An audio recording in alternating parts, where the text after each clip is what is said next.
Autolite and its 98,000 dealers bring you Miss Agnes Moorehead in tonight's presentation of Suspense.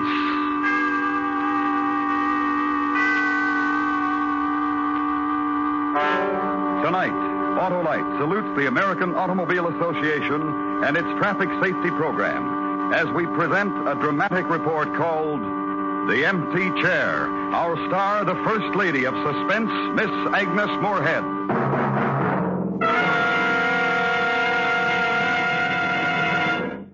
This is Harlow Wilcox speaking for the worldwide Autolite family.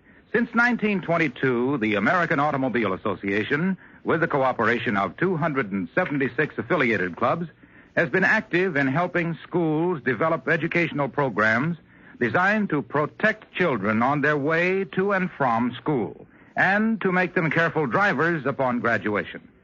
Traffic safety is, as you know, everyone's business. So our story tonight will dramatize how we all can help ourselves and our children by driving carefully and by cooperating with traffic safety instructions. Later in the program, we will hear from Mr. Royce G. Martin, chairman of the board and president of the Electric Autolite Company, and Mr. Ralph Thomas, president of the American Automobile Association.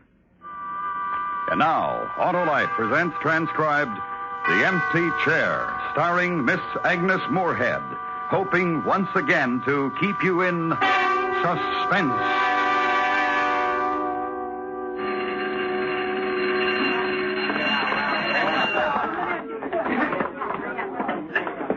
Now, are we all settled down? That's good. Miss Barbara Warner. You may call me Miss Barbara or Miss Warner, either one, which gives you young ladies and gentlemen at least two choices when you wish to attract my attention, so that there'll be no need to yell out, "Hey, teacher." Besides, 10B3. 10B3 at your homeroom. High school at last. And today's the first day. Young ladies and gentlemen, truly, and today's the day it really starts. So now let's get to know each other, shall we? All of you will get up and go to the back of the room, please. I have your study cards here, and I've arranged them alphabetically. We'll start with the first row and the first seat, and as I call your names, you'll be seated. Sidney Aronson, Mary Avanti, right in back of Sidney. Yes, that's right. David George Darley. Just a minute, George. Leave an empty seat. Jessica Bromley, and then skip one, and then you, George. An empty seat for David Cooper. For now.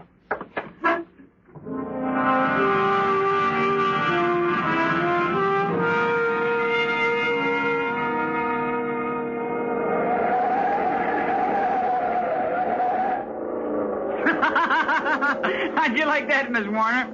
Bobby. What? Nothing. I didn't say anything. Don't worry about a thing, Miss Warner.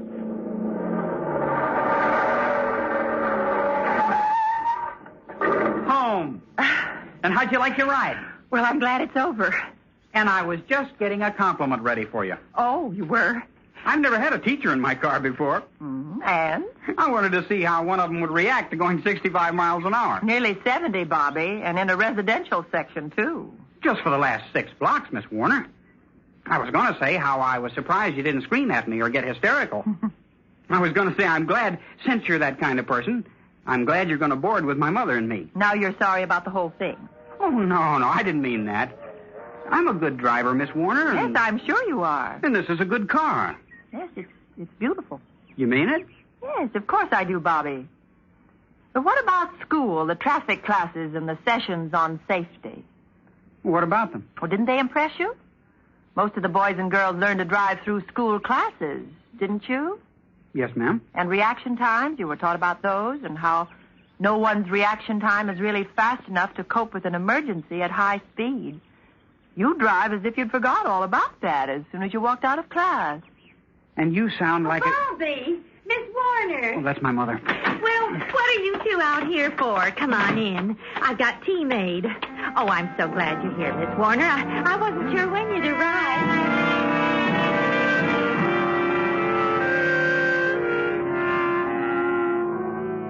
Mrs. Morrison, mother of Bobby, a woman in her 40s perhaps, or younger, in a plain cotton house dress that hung loosely about her, and her hands were almost delicate and quite thin and worn.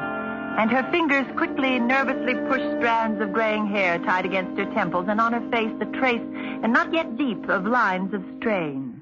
Now, don't let Miss Warner carry her bag herself, Bobby. You take it. Now, take it to her room. Bobby. And then her touch on my arm, and Mrs. Morrison led me into her house, into her home, and showed me the living room, neat, sparingly furnished, and said that I was welcome to use it any evening for my guests if I just let her know beforehand. She would arrange to go to a movie or call on a neighbor. Just let her know beforehand. And the kitchen, and where she kept the toaster and the coffee canister and the sugar and the other things I'd need for breakfast or a snack, whenever I pleased. She didn't mind a bit. And then my room. I had Bobby fix up the little radio on your bed table. I thought it might be nice. A pleasant room. A summer blanket neatly folded at the foot of the bed. A window open to a small wire-fenced vegetable garden. A desk, a chair, a pleasant room. Unpack now and change and lie down and rest. Listen to the radio. And doze. Lay off me, Ma. Leave me alone. Just lay off me, do you hear? And waken then to summer evening and to something more harsh. I'm fed up, Ma. Fed up. Do I reach some eyes of getting through to you? Now, listen to me, Bobby. I've had it listening to you, Ma. Bobby, she'll hear you. Miss Warner will... Let her hear. You hear me, Miss Warner? You listening real good? Hey, Warner, wake up. Hit the deck. Wake up and get an earful. All right. We'll do that, Bobby. We'll let Miss Warner listen so you won't have to yell at her. Miss Warner? Miss Warner? Yes? Would you come out, please? I want you to... Would you please? Yes, Mrs. Martin.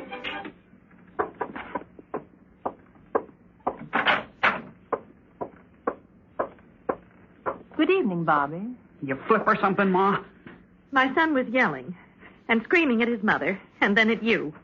And he said he didn't care if you heard. Go on, Bobby. Tell me and tell Miss Warner how fed up you are with your mother. I told you, Ma. Just lay off me. You've had experience, haven't you, Miss Warner? With boys like Bobby and the others he runs around with. They must confide in you and tell you their things that they won't tell their mothers. That their mothers can't possibly understand or know or share. You're younger and more experienced. And they must.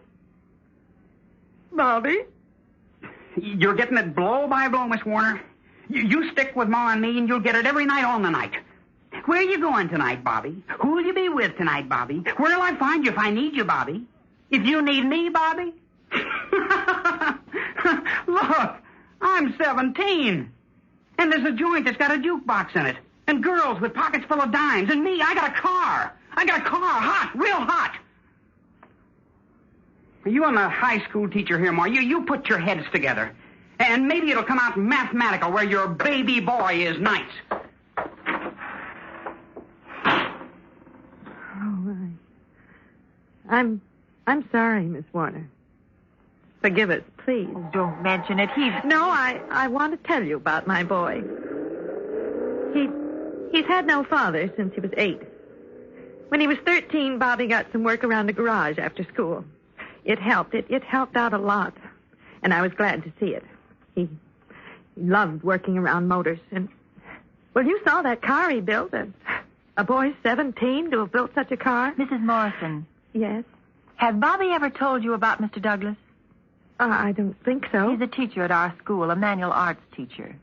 No. He takes special interest in boys like Bobby. He's also our driver education teacher, we call him. He works with the boys and girls, and the local automobile club helps him. Sometimes I just think my son is wild, that's all. Well, that's just what I'm telling you.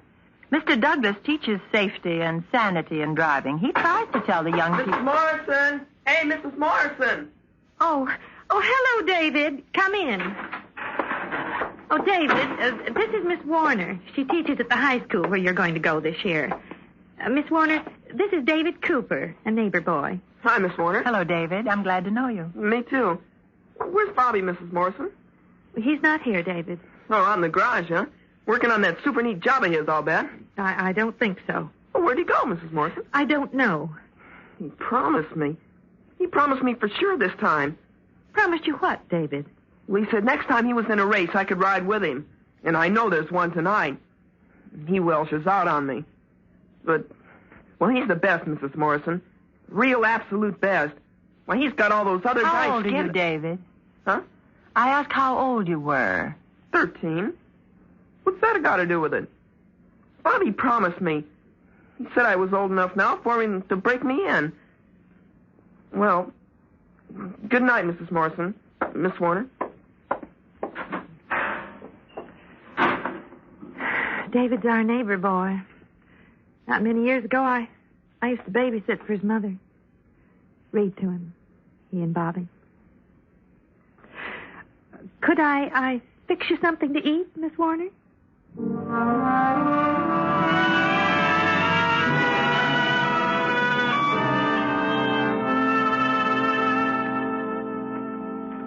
And here, this picture was taken at Lake Louise, too. You can hardly tell I'm the one in the middle, can you? The way Miss Reba and I dressed up there.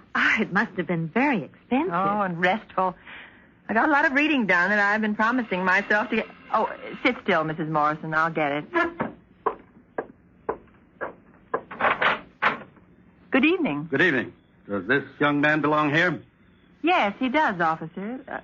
Please come in. Who is it? Now, don't get excited, Mom. Oh. I said don't get excited. Are you Mrs. Morrison? Oh, yes. Yes. I'm Officer Cleaver. The only reason your son isn't in juvenile court right now is because, as far as I know, it's the first time he's pulled a trick like he did tonight. Well, what are you talking about? In his car. Him and another one, speeding down Presbury Street. Your son headed north and the other one south, headed toward each other. Front wheels on the white dividing line to see who'd give way. Going over 70 miles an hour. Oh, Bobby. Who the other kid was, I don't know, ma'am. I can only catch one of them. Him.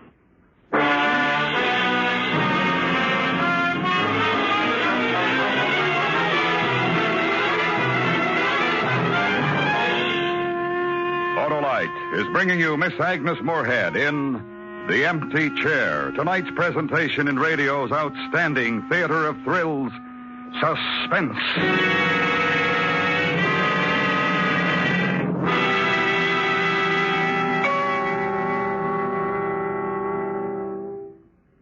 We'll continue with Suspense in a moment. Now, here is Mr. Royce G. Martin, chairman of the board and president of the Electric Autolite Company, to introduce a special guest. Tonight, the worldwide Autolite family is privileged to salute the American Automobile Association and its traffic safety program. To tell us how this practical safety program is helping to reduce traffic accidents by teaching future drivers how to be careful drivers. Here is the president of the American Automobile Association, Mr. Ralph Thomas. Thank you, Mr. Martin. We of the American Automobile Association are grateful for the interest shown in our work by the Autolite family, as evidenced by this program tonight.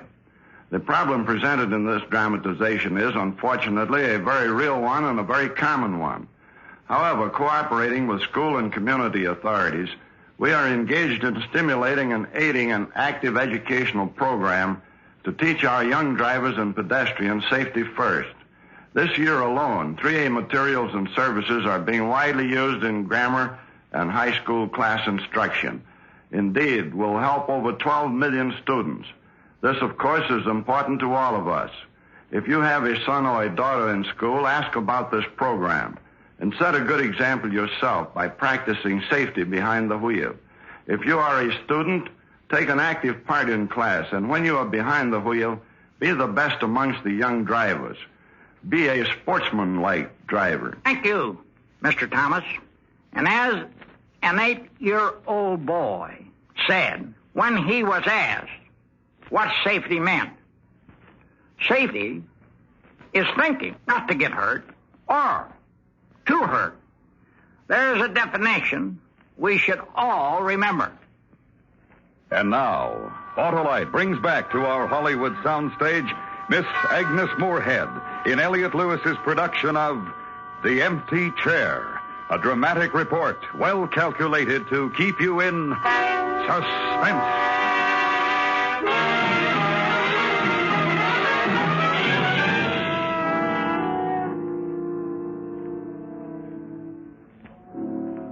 Friday night in a quiet room and a window that opens onto the silences of a town already asleep. Friday night in an end of summer. Last weekend before school's opening and the last book you've promised yourself to read before summer's close. And read now to the undercurrent of voices from another room in Mrs. Morrison's home. Well, it's not that, son. It's me. I want to do my best. I try to do my best. Now, if you'd only... The night stillness. And Mrs. Morrison searched through it for the words to speak to her 17-year-old son. Saturday morning, and Mrs. Morrison has made breakfast and over coffee. Will you try and do something about my boy, Miss Warner? Maybe you could do something. Please. And dress then and go to the school. Try to save a boy. Door's open. Come on in. Oh, hello, Miss Warner. I don't want to interrupt, Mr. Douglas. No, you're not. I'm just getting everything ready for when school opens Monday. What are you doing here today? Anxious to get back in harness? I don't know. I think so. Mr. Douglas. Yes? Do you know a boy named Bobby Morrison? Oh, yes. What about Bobby? I'm boarding with him and his mother. I heard the police picked him up racing last night. Yes. Some of the boys came in and told me about it. I was sorry to hear. His mother is very troubled. She asked me to help. Mm-hmm. Bobby's very bright. A real bright, intelligent boy. And sensitive. You were going to say something else, Mr. Douglas, about Bobby. He's a boy without a father. When he was 8. Bobby's a boy who's looking for something. And he finds it in speed and in danger in ways that could kill him. We try, Miss Warner. We try real hard. We cooperate with the auto clubs. You know about the classes I give in driver instructions. Mr. Douglas. And I tell the kids, you kids drive like that, I say 1 out of 1,000 of you'll be a corpse before the year's out. 1 out of 45 hurt, crippled. We tell them why traffic laws are made. For the protection and survival of the community. By actual demonstration, we show them what a tremendous force they're handling when they're behind the wheel of an automobile. We go out and demonstrate the different conditions, the distances it takes to stop a car on a dry and slippery pavements from different speeds. Together, we study accident reports and actual photographs of what happens when you're arrogant or careless with a car. Smashed cars from head-on collisions. Smashed people. We give them visual and muscular coordination tests so that they'll understand what speed and hundreds of horsepower can do to them and how to face emergencies behind the wheel. We try to make sportsman-like drivers out of them. Miss Warner. Yes? Boys like Bobby, whatever their reasons, they won't listen. Nights they gather and go out to the hub in their souped-up cars, and they dance to the jukebox. And they won't listen. The hub? A place out on State Highway 52, south side of the bridge. Used to be a kind of general store, a fountain and hamburgers. The kids picked it up, had Charlie Phillips, the owner, put in a jukebox and a big neon sign. They gather there nights for races, for... Will you take me there, Mr. Douglas? What? I want to see for myself. Tonight, around 9. I'm at Mrs. Morrison's on Benton, 853. Will you call for me? Why, of course. Thank you.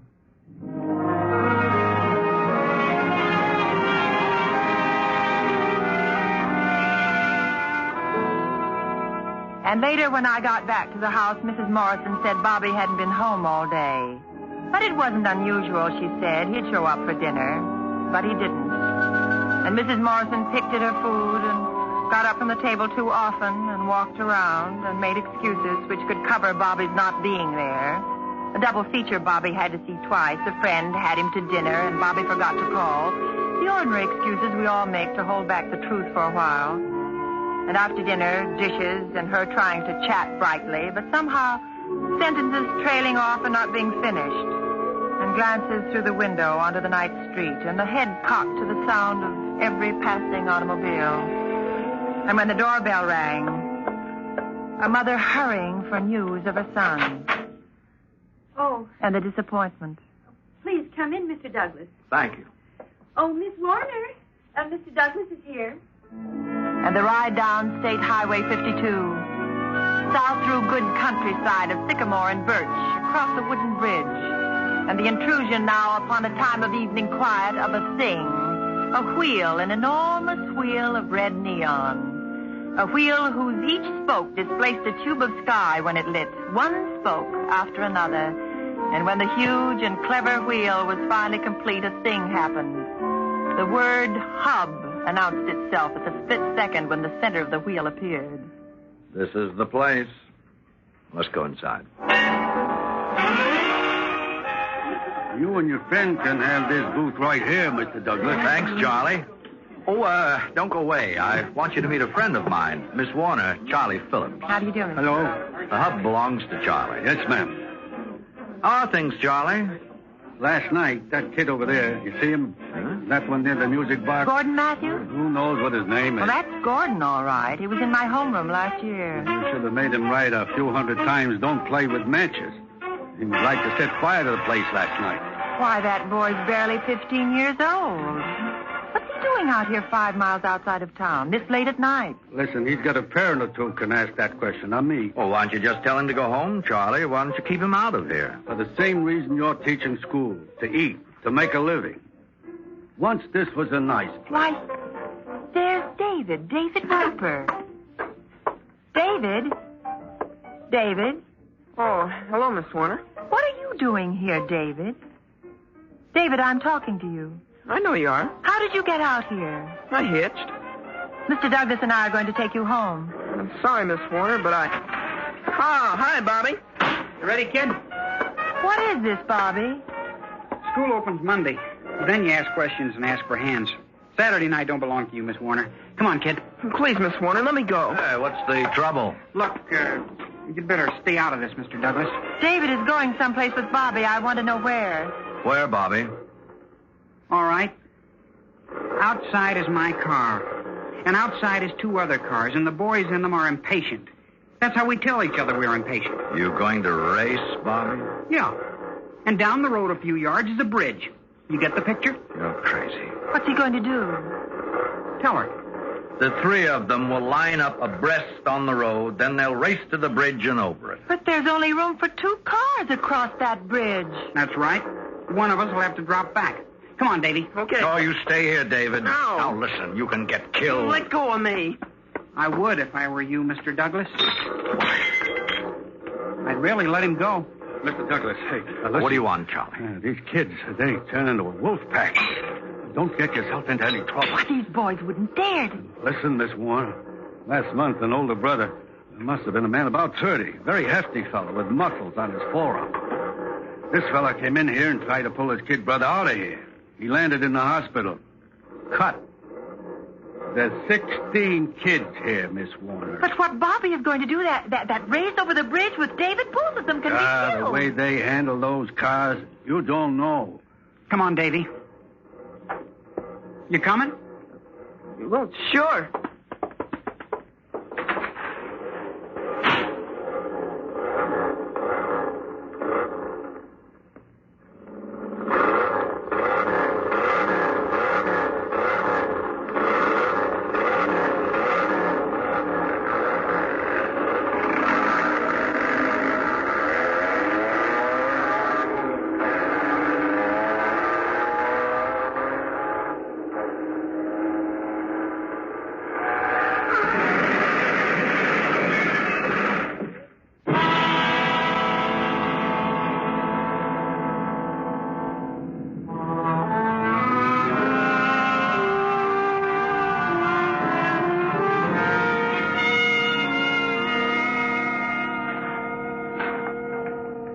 And Mary Wheeler, you start the last row. Mary, will you please take the seat down front? Then Judy Wilson. Then John Young, the 3rd seat. And Martin Young. You're brothers, aren't you? I can tell. And next to the last, Audrey Zant. And George Zimmerman. There. Now, young ladies and gentlemen, here we are. 10B3 at Alexander Hamilton High School. Oh, come right in, Bobby. And so, class, this is the first day of our new school year, and this is where we'll meet to start each day and to end it. The young gentleman who just came in to visit is a senior, and his name is Bobby Morrison. He asked if he could talk to you, and I said he could. All right, Bobby. Thank you. I guess, first of all, I want to apologize to you. All of you. Miss Warner and, well, all of you, because of that empty chair. It's my fault. I guess you know about it. I guess you've heard. But I want to tell you how sorry I am. It was my fault. Now, soon you'll be taking those driver training courses, and that way you're going to learn what safety means. That it means respecting the lives of others. Now, that's something I didn't do. And that's why you've got that empty chair instead of David Cooper. But David's going to be all right. I've been spending a lot of time at the hospital, and today they told me that. Well, that's about all, Miss Warner. And thank you for letting me say it. Thank you, Bobby. And that's why we'll save David's seat for him. He's coming back. I want to wish you all a fine, productive, and safe school year. And if there's anything you want to talk to me about, I'll always be here. You may go to your first class.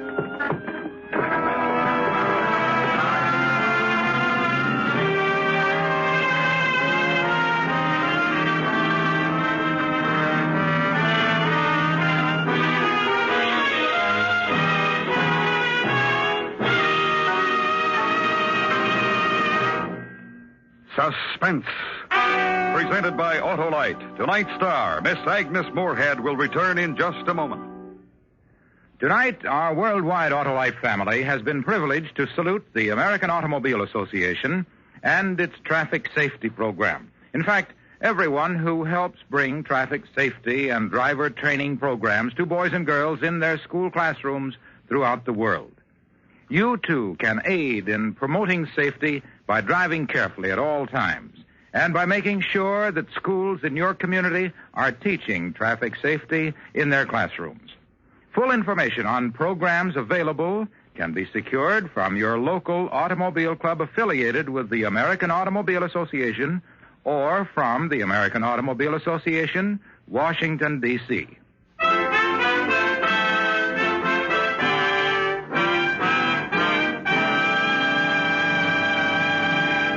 And now I'd like to present Agnes Moorehead and our producer-director, Elliot Lewis. Thank you, Harlow. Agnes, I'm happy to inform you that you have been voted Autolite's Golden Mike Award for the best female performance of the year on Suspense. Congratulations, and here, this is for you. Oh, thank you, Elliot. As you know, Suspense has always been my favorite radio show, so receiving this award is a double honor. Thank you very, very much. Next week, a story based on fact as we recreate the excitement and violence of a fire in an oil field. The story is called Hellfire. Our star, Mr. John Hodiak.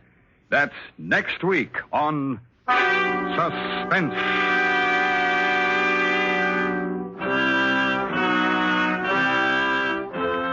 Suspense is transcribed and directed by Elliot Lewis, with music composed by Rennie Garrigank and conducted by Lud Gluskin. The Empty Chair was written for Suspense by Morton Fine and David Friedkin. In tonight's story, Sam Edwards was heard as Bobby. Featured in the cast were Michael Chapin, Paula Winslow, Joseph Kearns, and Herb Butterfield. Agnes Moorehead will soon be seen in The Magnificent Obsession.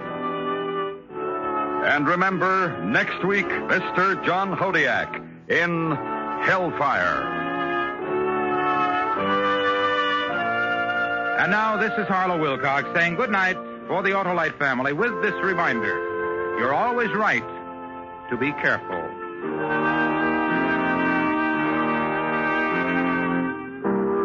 This is the CBS Radio Network.